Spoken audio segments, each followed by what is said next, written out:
Terry Mathias. I am the Chief Recovery Officer here at Steelton-Highspire School District. Thank you for coming this evening. My presentation this evening is a summary of the financial recovery plan. I'll take some time, but I want to talk you through, at least in a summary fashion, what that plan looks like.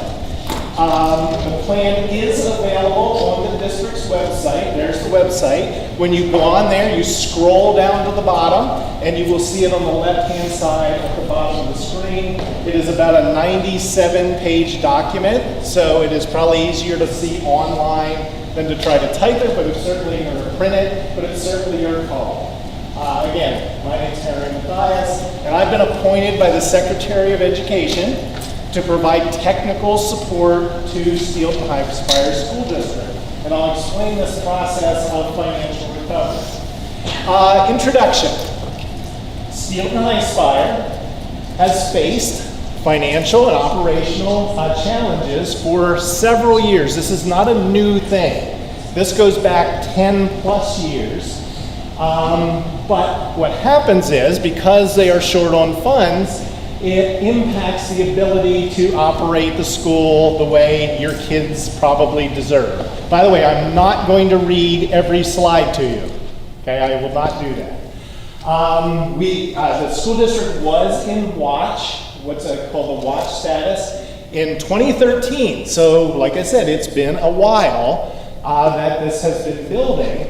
And finally here in the spring, just this spring in March, the acting Secretary of Ed named me as the Chief Recovery Officer. A little bit about me. I'm a retired school superintendent. I am from Columbia County. Central Columbia School District was my district. 10 years as a math teacher, so the math helps. I was 6 years as the curriculum director, and then 19 years as the superintendent. I retired in 2019 and then got involved in COVID relief and working with nonprofits. When the department called in the spring, they asked if I would be interested in doing this work. I did not know the school district until they appointed me in late March. So I have been here that amount of time. So anything before that does not involve me. Okay, financial recovery. So what happens is when the secretary puts a school district in recovery status, that is actually in Pennsylvania law. In Section 6 of the school code, so this was passed by the House and the Senate, signed by the governor years ago, and it's a process whereby districts who get placed in this designation, financial recovery, can get technical support from the state. Only 9 school districts at a time can be placed in recovery status under the law. So keep in mind, to be placed in this status means there's criteria that had to be met and have been by the district. This plan, keep in mind, that's what it is. It is a plan, so it is forward-looking. It is designed to try to resolve the issues going forward. It's going to require some effort. It's going to require effort from the board, certainly the administration, the staff, and the community to correct the issues and put us on a positive path. The plan does suggest changes. That should not surprise you. Okay, there's reasons you are where you are, and we're going to try to suggest some things that will change and make it improve moving forward. Please understand that yes, the department's involved. Yes, I am here. But ultimately, the financial recovery plan, that accountability rests with the superintendent and the school board. The school board are your elected officials. They hire a superintendent to help run the school, or to run the school district. And in the end, I can make all the suggestions I want. They're responsible. The plan guides the leaders of the school district in a process towards continuous improvement. This isn't just going to happen tomorrow. By the way, if you read this plan, 97-ish pages, it can almost be overwhelming. Oh my goodness, there's so much here. This is not a short-term process. This will take several years, if not multiple years, to implement, but it is a process towards continuous improvement. It is also forward-looking. It is visionary, strategic. There are operational goals. This is not something where we're placing blame or investigating anything. We are looking forward with the plan. Okay, so I'm here. What are my duties? This is actually right out of the law, Section 6 of the school code. And here are the duties that I have. Essentially what it is to assist the Department of Ed to develop, that's been done, then implement and administer the financial recovery plan. So what happens next? We're doing these public presentations. Of course, you have an elected school board. On August 6th, the school board meets, and what they will have on their agenda is the opportunity to vote on the plan.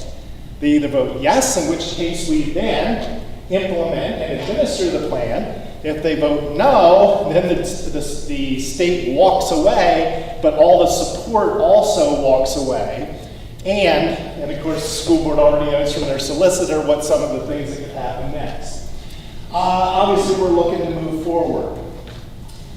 Also, I coordinate the department's technical assistance. So those things that the department can offer come through me to the school district moving forward.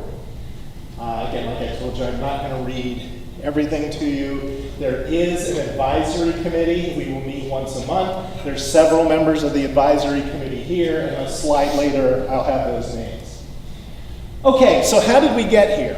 Financial history. The district has faced some financial challenges over, like I said, at least the past decade. There have been some trends that have caused that to compound, especially some recently. They currently have a negative fund balance, which I'll show you in a few slides. A fund balance is basically your checking account amount, or your savings account amount. How much do you have in your accounts? And keep in mind, right now that number is negative. There have been some trends lately. Rapid growth in operating expenses. That includes contracted services and staffing levels. There's been insufficient revenue generation, even in years highly supported by pandemic funds. So when COVID happened, the federal government kicked in a lot of money. In this district, it was over $7 million. In fact, in the year 21-22, that year alone, there was over $4 million sent to the school district, which is great. And the school district used it for positive things to help educate kids. So that funding went up. And then, as all grant money does, it then went away. When that happens, what the district needs to be prepared to do is those things they implemented during COVID to help kids learn, they got to be prepared to go back to normal. Expenditures continue to climb after those funds went away. And also, an issue is how the district budgets, and we are already starting to work on improving that. Okay, upon the expiration of the pandemic funds, you already heard me say that, the district continued to incorporate across-the-board increases rather than right-sizing, taking those things back away. I will show you a chart here in a minute that gives you a sense of what has happened those last 5 years. The last audit, now school districts are required by state law to have an audit done every year. And the fiscal year for the school district is July 1 to June 30. The last audit completed by the school district was 3 years ago. Okay? There have also been no annual financial reports completed the last 2 years. The problem becomes that when you don't have audited funds in these years, it's likely that the negative financial position is more substantial than what we know. And it's simply because we don't know, because audits have not been done, where we exactly stand. Now here's some graphs. This goes back, it's a 5-year period from 2017-18 to 2021-22. Now why are those years relevant? Those are the last 5 years in which there's an audit. So you know exactly what the revenue was, what the expenditures were. When you see this number below the line, that meant there was an $800,000 deficit for the year. brought the fund balance to negative 2.1 million. And you'll notice, negative, negative. That one's a gain year of 800,000, but back to negative. So the fund balance of that last audit, June 30, 2022, is negative $4,366,000. So they are that much in the hole as of that date. Now, here becomes the issue. Not like that's not an issue. The bigger issue becomes there's been no audit since. So, so as a math person, as a financial person, you kind of like to have as much knowledge as you can so you can make predictions and projections. You can see where money's coming in, you can see where money's being spent. But since this date, there has been no audit done. Therefore, if you say to me, hey Harry, what's the fund balance right now? My answer is, I don't know. Oh, I have a question. Yeah. I regularly attend the school board meetings, and I'm quite sure that last year sometime, there was a firm that we paid to do an audit. So I'm not understanding how an audit wasn't done since June 30th, 2022, when some company was paid to do an audit. So, the school district is paying a firm to do the audits, and what we are doing is now getting them all the information to do the back audits. Remember, I can't speak to what happened before you came here. Right. Okay. But that is being done right now. The auditing firm is working on the 22-23 audit. As soon as they're done, we'll do the next one, and so on. Okay. As I sit here today, I don't know. Okay. Again, not going to read to you, but this is switching gears. Cash management. Now, what is cash management? School district has money come in during the year. Local taxes, the property taxes, the occupational assessment tax, they come in usually August, September, October, those months. Other taxes come in, like when you have a job and you pay your earned income tax. They come in throughout the year because you pay them continuously. So that money comes in. State funding comes in on a regular basis as long as the state has a budget. The main subsidy will come in every other month. Federal money also comes in that way. But money also goes out. So when you start the school year and you start paying your staff and your teachers, money goes out. When you buy textbooks or computers, money goes out. So organizing that, managing that is an important task. Okay, the money comes in, the money goes out. Well, what is this first bullet saying? It is saying, and you've already seen the graph on this, that there have been a number of years where the district has had to defer payment because not enough money came in to pay for all the things that went out. All right? So picture this. It's now June, the year's over, you still have some bills, but you don't have any more money. So what happens is you defer those bills to the next year when you have money. Well, what's the problem? That money was supposed to be for that year's bills, and what happens is it compounds. It creates a cycle of dependency on future revenue. In many cases, the district has had to delay to the subsequent fiscal year any expenses other than payroll. Okay, so that pushes those expenditures back. To give you an example, in 24-25, so that would have been the year that just ended, the district's outstanding liabilities totaled $10.9 million, which it covered using a combination of bond proceeds. What does that mean, board? You borrowed the money, okay? So you had a credit card debt, but you borrowed the money to pay the debt. Credit card, that's a euphemism, okay? It's an example. It's not really a credit card. Despite that bond that was issued in the spring of 24-25, it covers some of the liabilities. But as we sit here today, we are still facing a sizable list. It's over $3 million of current unpaid, unpaid expenditures. Okay.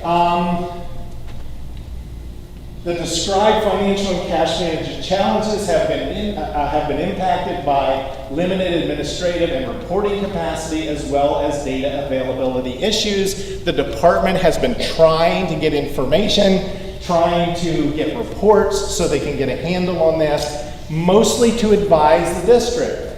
Here would be the ideal. This is how much you owe.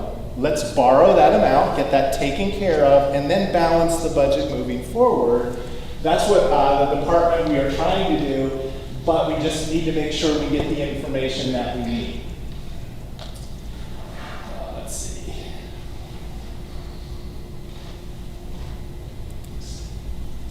Now, this is looking forward. Now, you'll remember that the last graph ended at 21-22. You also remember me saying that there are 2 unaudited years. The unaudited years I've not shown you. Okay, so the last one ended at 22. This one starts at 24. It's simply because what was the answer to the question on what we did those years? I don't know.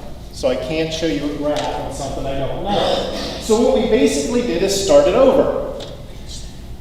This is the year that just ended, but this is a budget. We have not audited that year yet, okay? You do them in order.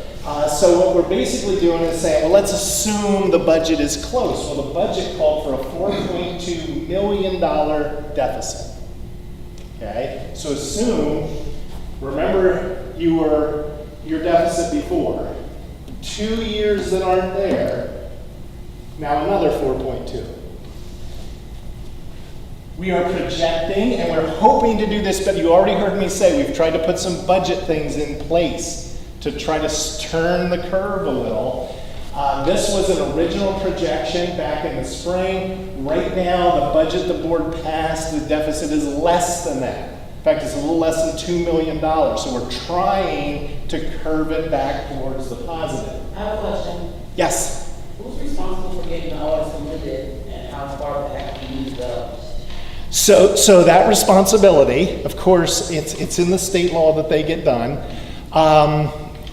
School board, superintendent, business administrator, staff, it's a normal part of what happens in school districts, okay? So, again, I'm not here to speak to that. I'm here to get it fixed going forward.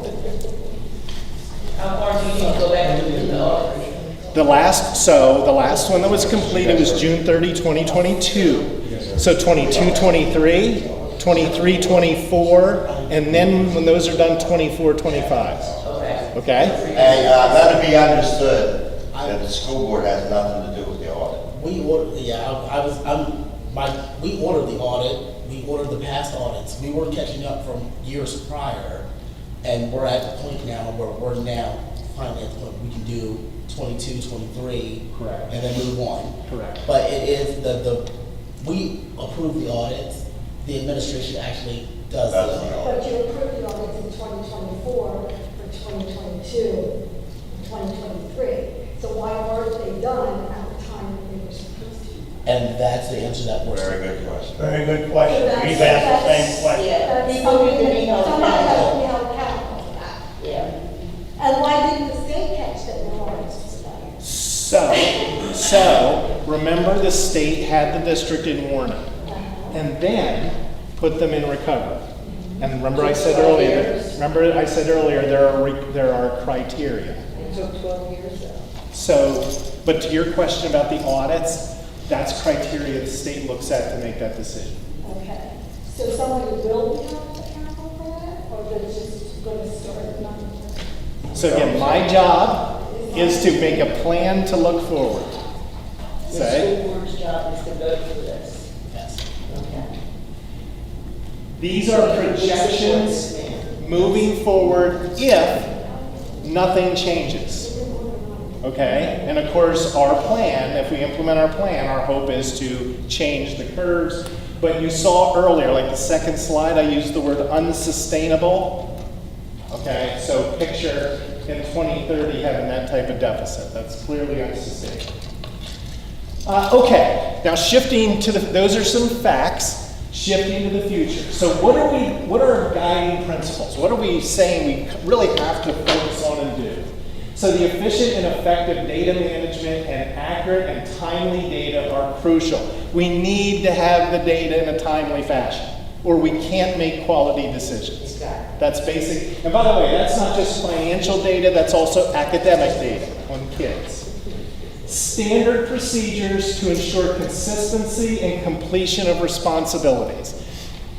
When it's this month, this is what we do. When it's this month, this is what we do. When this is due, this is what we do. So it becomes standard procedures. Operations must align with sustainable resources. You have this much money, you can spend this much money. You can't spend this much money plus. There are services all throughout a school district that the board puts in place for kids. The idea is if you want to put those services in place, you have to figure out where's the money come from. Right. Okay? Before you put them in place. Every student in the district can be successful and must be equipped with the skills necessary for success in the 21st century school district workforce. This is about kids. We are here for the kids. When a student walks across the stage and shakes people's hands and gets that diploma, when they head down the steps, they have to be ready for what's next. And what's next for practically every kid is the workforce. It may be after college, it may be after the military, it may be right away. They have to be ready, and that is the school district's primary task and responsibility. So you will see me talking about academics as well. Okay, when you look at the plan, it's broken up into 4 parts. The 4 parts are right here, and they have a code. So for example, if you see an initiative that says AC1, that is an academic initiative. Okay, there are 32 initiatives in the plan over these 4 areas. Some of those initiatives speak directly to finance, okay, directly. A lot of them indirectly, but some directly. Here they are, like for example, here's AC9. There's a charter school law in Pennsylvania right now. You have about 230 students in the charter schools coming out of the school district. Trying to cap that enrollment or lower that enrollment is financially beneficial to the school district. So that is an initiative. Also an initiative to consider real estate tax rates up to the Act 1 index. Notice the word is consider, okay, not do it. We, of course, talk about that and advise on that and so forth. There were 4 consecutive years where there were no tax increases. The board has increased taxes the last 2 years to try to start to address this. But just to give you some data, 5 years ago, locally you funded 33% of your budget. Today it's 24%. Okay, so state funding has gone up. Yes, sir. Harry, I just want you to point out to them where a lot of our expenditures are in this charter school people. I mean, years ago, when we all went to school, you had none of this. Now you got, I forget what it is per kid, like 9,000 or. So, to this gentleman's point, the way the law works is when a student goes to charter school, either charter or cyber charter, okay, they have that choice to do that. It's considered a public school. The way the law currently is the school district, okay, Steelton-Highspire, has to pay the tuition rate to the charter school. So any local tax money or state tax money that comes in to educate that student then gets shifted to the charter school. There are 2 different numbers. One if they are regular ed, one if they are special ed. I'm not precisely sure, but it's $15,000-ish for the regular ed and more for that for special ed. Per kid. Per Per student. kid. It's where a lot of our We deficit need to is. cut some of that down. Yes. You can't, you Or don't you have a can. choice. So parents and the child have the choice, okay, under the current law. Yes. But you can't set a limit to the school. You have to change the law. You gotta not set a limit. So, next initiative, the district will negotiate contracts with affordable salary increases and benefit packages. Nobody is suggesting that people should not be paid fairly or get fair benefits. Nobody is suggesting that. You heard me hint at this earlier. Basically what we're saying is, if you want to give away those types of salaries and benefits and raises like that, you simply have to calculate where's the money coming from. Okay? And the school board needs to approve all that. Yes. I know that they don't at this point, but they need to know who's hired and who's getting raises before that happens. So And approve that. yeah. Next initiative, the district will analyze its healthcare costs and contributions to improve affordability. Same issue. Okay, salaries, benefits. Next, the district will right-size its workforce to align more closely with staffing ratio averages and other comparable school districts. I'm going to show you some data here in a little bit. Again, nobody is suggesting that if these are the staff we need to educate the kids, we don't have them. Okay? We are here to educate kids. That is a fundamental reason. However, you also heard me say that during COVID, the expenditures did this. Okay? After COVID, they didn't do this. Now, that's in lots of different areas, but certainly looking at the size of the workforce and comparing it to what is needed to educate the kids is an initiative we're going to take. By the way, I don't know the answer to this yet. This doesn't say cut staff. What it says is look at it and right size based on the data. Okay, next, the district will limit growth in special education spending to align more closely with average per pupil spending in comparable districts. Again, I'll show you data to support why this point is there. If a student is identified as special needs, federal law says that you have to provide them a free and appropriate public education. You have to do that. That's the law. And if you don't, you will get in trouble. And, we're here for kids. So you have to provide the programs needed for kids. What this is about is making sure that the special ed we offer is done at the best and most efficient way that it can be. Okay, so I'm now going to go through the 4 areas. Again, I'm not going to read every initiative to you. They are all listed here under the bullets. But I am going to point a few out. For example, updating the K-12 academic programs, offerings, and curriculum. Why is that important? We're here for kids, and we want those kids walking across the stage to be prepared for what comes next. So we want to make sure we look at that. Utilize data-driven instruction. We know in schools how well students do in particular areas. We really need to get into a procedural path of looking at that data and doing what's best for kids on an individual basis.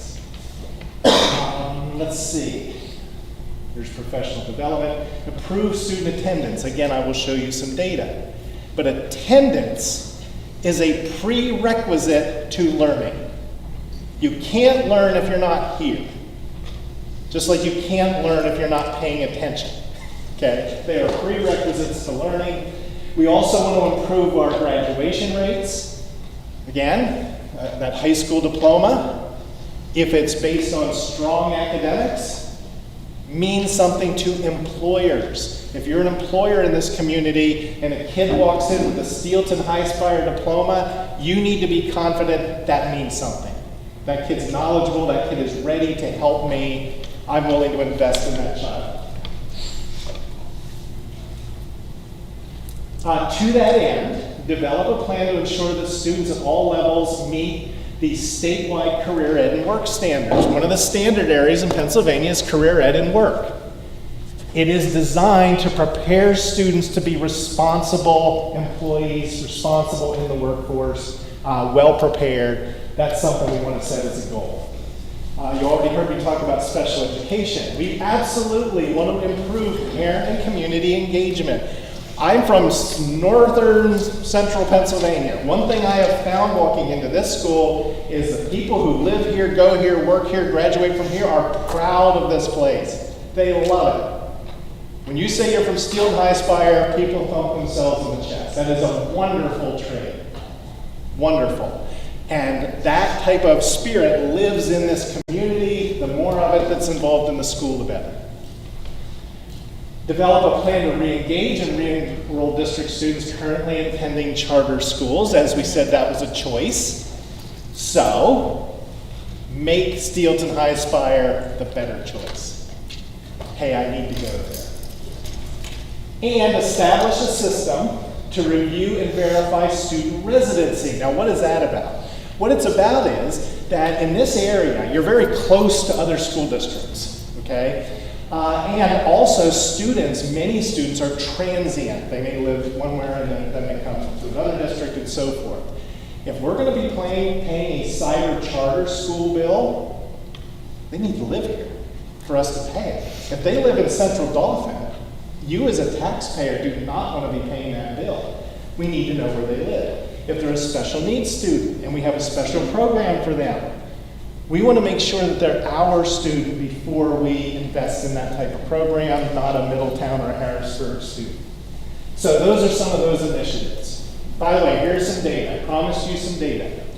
So here are historically, 2018-19 up to 23-24, your PSSA results. Now, what are the PSSAs? I always have this rule, no jargon, no slogans.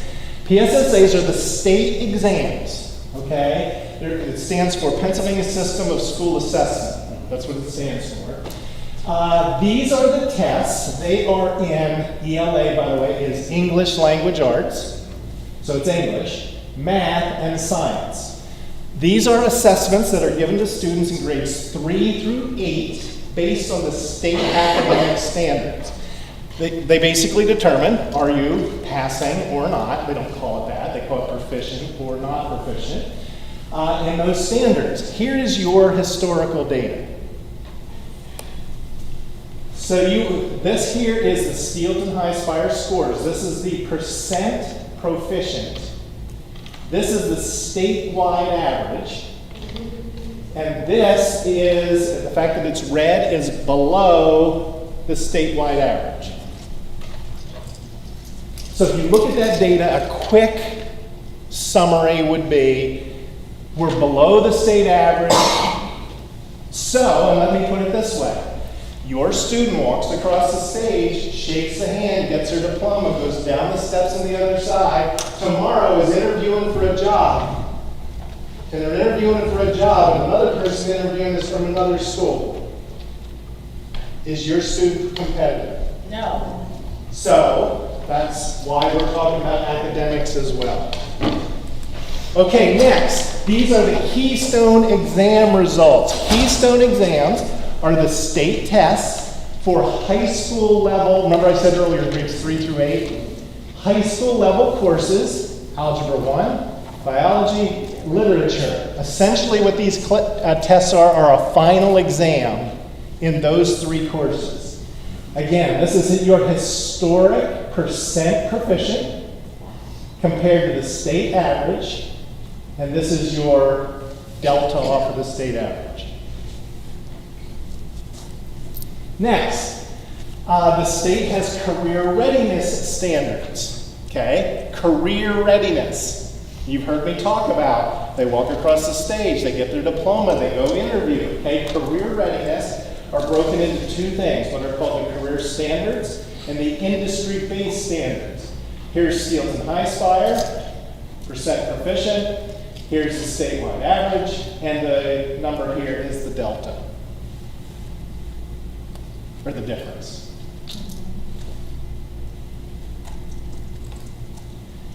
Here are your graduation rates. Now the state does this 2 ways. They have the what's called a 4-year cohort and a 5-year cohort. Your high school principal puts data into the system and that gets calculated.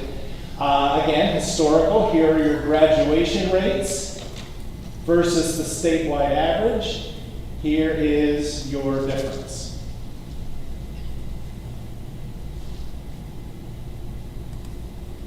Attendance rates. You just heard me say. Attendance is a prerequisite to learning. You can't learn if you're not here.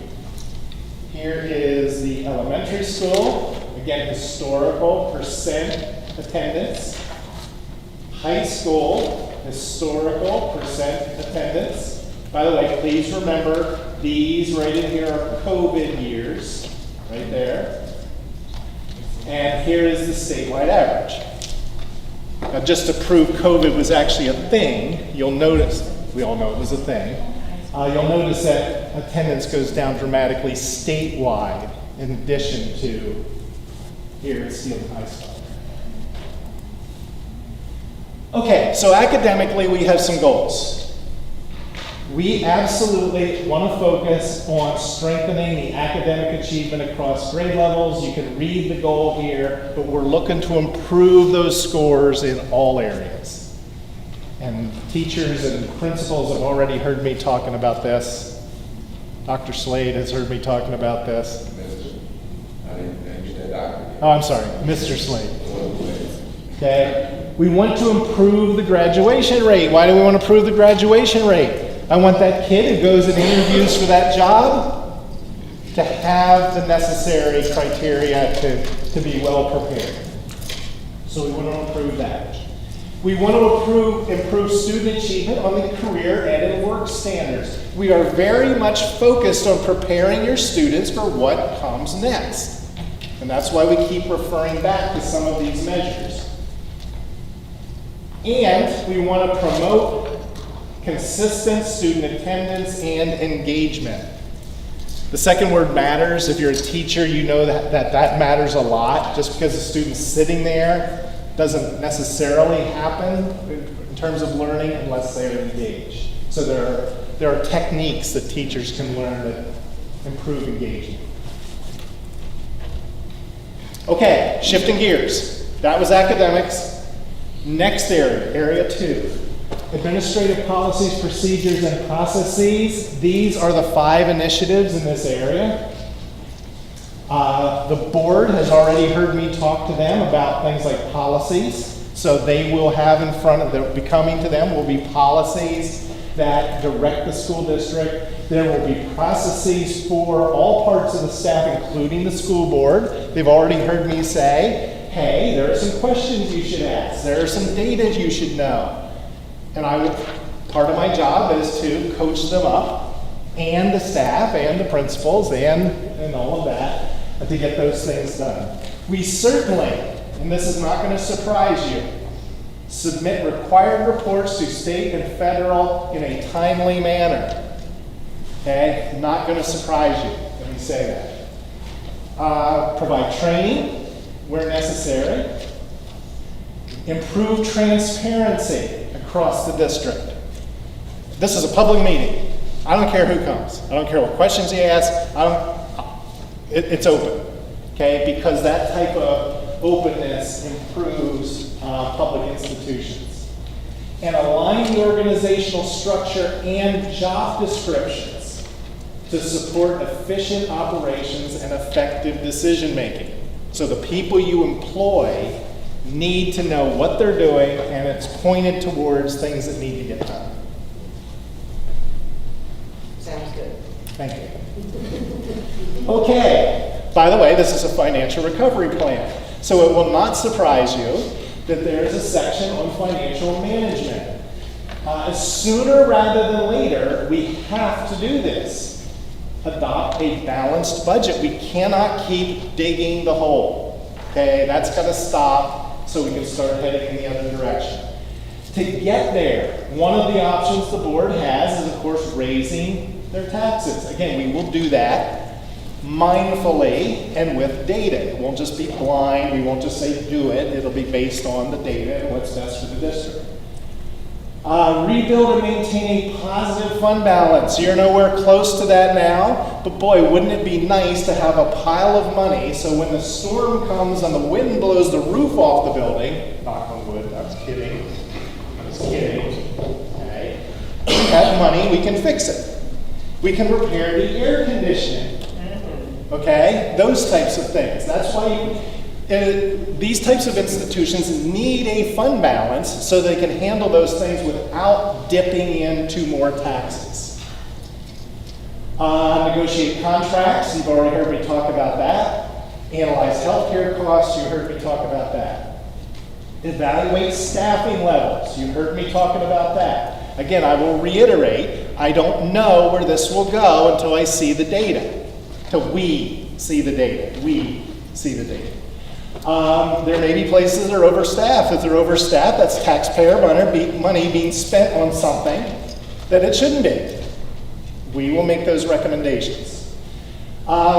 Seek supplemental grant funding opportunities. Now, there was a gentleman who asked me a question about this earlier.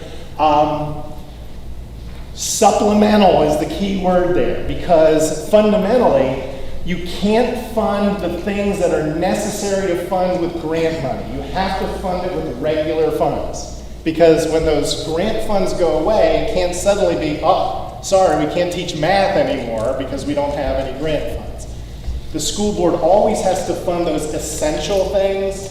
Grant funds are for supplemental things. Here we go.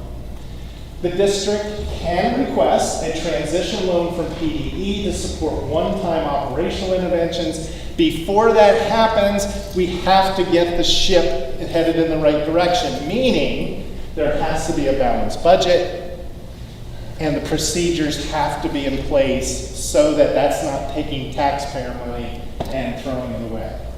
Implement cost-effective practices for the delivery of special ed. You heard me talk about that. Increase Medicaid access reimbursement. Many students who are here qualify for Medicaid and what's called access funding. If they qualify, services the district provides can be reimbursed for that funding. If they can be reimbursed for it, let's get it. Yes? Has the state looked into what will happen if talks of this Medicaid is ended by the federal government? I think your governor is fighting very hard to make sure that that is as least disruptive as it can be. And so you all probably know that the state budget has not been completed. This very much is a large part of it because they're trying to take all the federal effect into account before they pass the budget. Okay? I can't promise where that'll end up, but they're certainly considering that. Address findings of the Office of the Comptroller's reports, the audit, and the ESSR. What this means is when you submit all of that, when you submit the auditor gives findings. Hey, you did this right, you did this, you maybe improved this, and so forth. What this is saying is we pay attention to that and we adjust. Does that transitional loan need to be repaid? Is that what? That's what loan, yes. Yeah. Yes. It's not a grant, it's a loan. Well, what makes it the transitional, you know? So the Department of Education does make money available to help fund things that help the district get over the hump. But the district has to show that they're in position to do that before that money is available. Okay, this graph shows if you kept taxes level versus if you hit the Act 1 index. So you will notice not only out 5 years from now you will have additional revenues, help balance the budget, but when people look at this graph, a thing they often neglect is that there's a cumulative effect. So the amount of money that the district has is not just this difference, but it's this, plus this, plus this, plus this, plus this. Make sense? Mm-hmm. Okay, historical professional staffing levels. Now this data, remember I was not here before March, this data is what the school district has submitted to the state. Okay, there are forms they send in. This is where this data came from. So what you're looking at here, going back to 2016, 17, up to the present day, number of administrators, classroom teachers, coordinate services, other total professional staff versus enrollment. So enrollment's in kind of the yellow bar, and the total professional staff is in the gray bar. Here is your total staff to student ratio. Here's your teacher staff to student ratio. And you'll notice the point I'm making that years ago, the ratio was higher than it is today. Now, maybe that's totally called for, maybe because of the needs of the students, that's necessary, and so forth, but that's the date. Now, what this is a chart, and it compares some school districts. Now, if you want to know what these school districts or how they were selected because they have similar enrollments and similar socioeconomic status. Okay, so that's why they were selected. You'll notice Philadelphia is not on here because not a good comparison. So what this is the student to administrative staff ratio. So again, data submitted by the school district, okay, versus the enrollment, and right here is basically the students per administrative staff.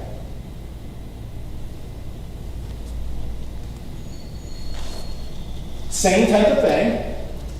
This is per pupil, this is special ed costs. So again, you see a list of school districts here, same list based on the same data. These are the net special ed costs in 22-23. Here's your special ed count. This is your per pupil spending. So when you hear me say, let's look at making special ed spending more efficient, this is where this comes from.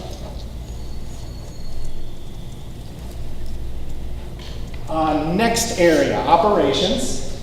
Again, here are the initiative names under operations.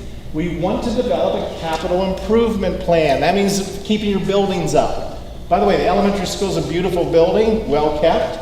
Okay, the high school has some age to it, but actually a beautiful building. When you walk down the high school, it is well kept.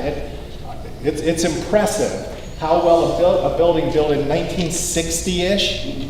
How nice that building is. By the way, those of us who understand school construction, if it was built in 1960, it's the Rock of Gibraltar. It is well done. So good for you. But, you know, there's systems that need to be kept up. You can't just let it go. So we want to develop a capital improvement plan with funding sources so there's money to do those types of things and keep the buildings up. We want to create and implement an annual plan for building maintenance. Okay, we fix this, we repair that, we oil this, grease that, clean this on a regular schedule so that it stays maintained. Utilize financial and operational technology systems.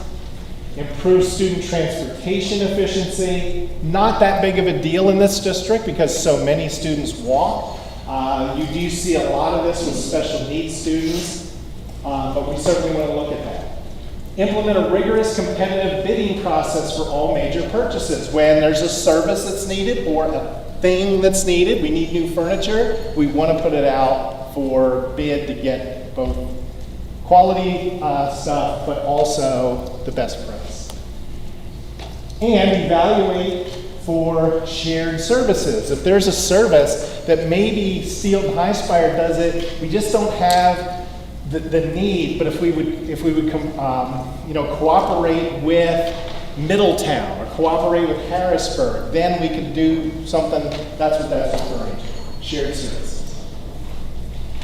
This was a study done by the district's architect, Crabtree Rohrball, and I put this in just to give you a sense of the costs that they are estimating would be needed to upgrade your buildings. Obviously, the high school numbers would be greater than the elementary school just because of its age and the system's ages. Here's the total. We're not saying we're doing anything. What we're saying is we need to put plans in place so that funds are available so that years into the future, when we're ready to do stuff, the money's there. And the board doesn't just have to raise taxes to do it.